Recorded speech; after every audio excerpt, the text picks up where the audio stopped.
What's up guys, it's me Jeremy. Kadarin is a character that could potentially become a champion in the future, that was developed in part with the Make-A-Wish Foundation. Kadarin was quite fleshed out and actually shows a bit of promise, but also quite a few problems. As well, just before we start, here are some of my favorite comments where I asked about some abilities that could have existed in League of Legends. Today, I want to know, what do you think about Kadarin? And if you enjoyed the video, hit that like button, and if you don't, please hit that dislike. Anyways, let's get started.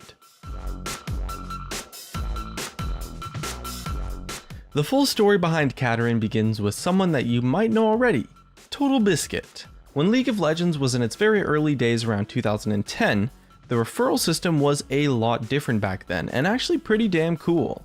It included things like getting some piece of content named after you at 1,000 referrals, unlocking all past, present, and future content permanently at 5,000 referrals, and at 10,000 you were to be given an all-expenses-paid trip to Riot Games to develop and design a champion.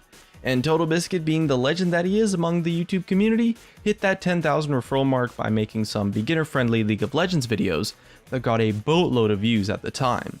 So he was given the Total Biscuit of Rejuvenation as an item, has everything unlocked on his account, but as for the trip to Riot to design a champion, he actually decided to gift that prize to the Make-A-Wish Foundation in hopes that it might make someone happy.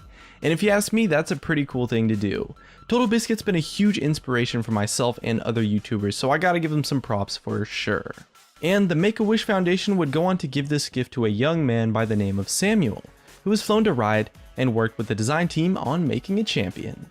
Now you guys gotta know me by now, I'm a sucker for anything related to champion design, and the champion that Samuel worked on that has potential to be released in the future goes by the name of Kandarin. Kadarin was designed to be this Noxian gladiator who was denied the honor of a proper death in the arena by Draven himself, instead being just crippled, and he dragged himself all over to Zaun where he was rebuilt with a special life support suit. And I gotta give Samuel some credit here, that's a pretty sweet concept to go off of for designing a champion. Samuel worked with Daniel Klein, aka Riot Xenon, for a few days and busted out a pretty fleshed out prototype for a champion. Kadarin is a marksman that works off of a heat system, kind of similar to what Rumble does, but with a few differences. Kadarin vents heat by attacking, and when he overheats, he slows himself by a really large amount, but also gets a ton of attack speed in order to help vent his heat faster. Samuel himself described Kadarin to be looking like this kind of a bounty hunter from outer space, and that concept for a champion does prove to be quite interesting, or I guess it does for me at least. Although there's no guarantee for if Kadarin will be released in the future, he does show a lot of potential, and the team that worked on him managed to get pretty far in the design process for a champion. However, with all that said, he's still a prototype and needs a lot more development to make it anywhere close to being released. Kadarin shows a lot about the champion design process, in the sense that there's always so much to learn and test, and a whole lot more things get scrapped for every champion that gets released. A vast majority of champions never make it anywhere close to being released and just get stuck with some problem or some aspect that makes them fail as a champion. However, in that process of learning and adapting champions, there's as many things that get cancelled as there are things that make the writers think, hey, you know what, that's pretty cool, or, you know, hey, that idea works really well. Because the thing is that almost every champion that does get some time devoted to it, no matter how big or how small, has some level of potential to them.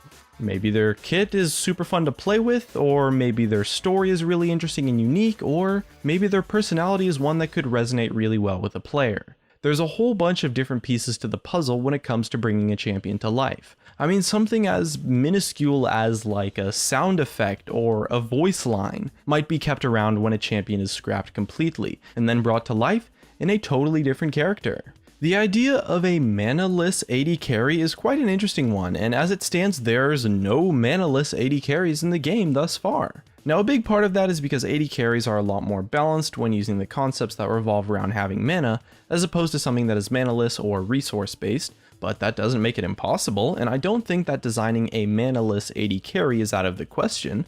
I mean, sure, mana tends to be a lot easier to work with and a bit more balanced in terms of a champion's kit, but having no mana is a really awesome concept that's given us some pretty damn cool champions that just tend to be balanced a lot differently compared to the mana ones, since they come with, you know, different costs, benefits, and especially different trade-offs. With that said, I'd personally love to see a manaless AD carry in the future, and that idea is one that is pretty cool, could be fun, and most importantly is unique. The fact that it's unique is great, because it means that it would add a character into the game that has a lot of upside to them, benefits, in a sense that they add some element of gameplay to League of Legends that wasn't there before.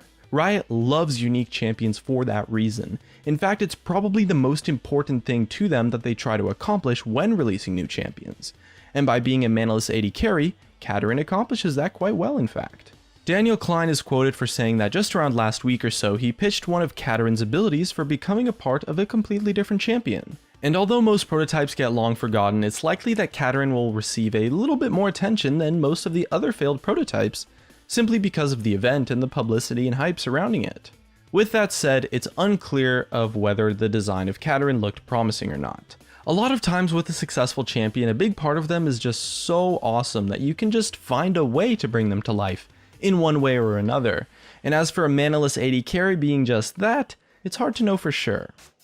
KADARIN did prove to have some problems and concerns during his development in terms of what would work, and he seemed to have some questions surrounding the kit that had been made for him.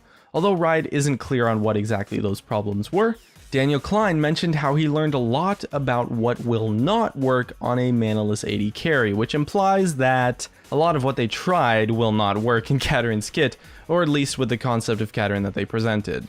So, should Riot release KADARIN? Well, time will tell if he's a character that can be brought up to par, as at the moment he's quite a ways off. It's quite unlikely that he will be released, to be fair, but it's not impossible, and I think he's a cool character. What you can expect is to see him maybe being brought to life in some way, shape, or form.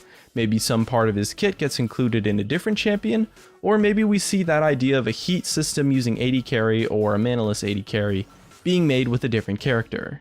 Or heck, maybe we just see someone give tribute to him in a voice line or something. Either way, here's to you, Samuel, and I hope we see something revolving KADARIN in the future. And that's just about it.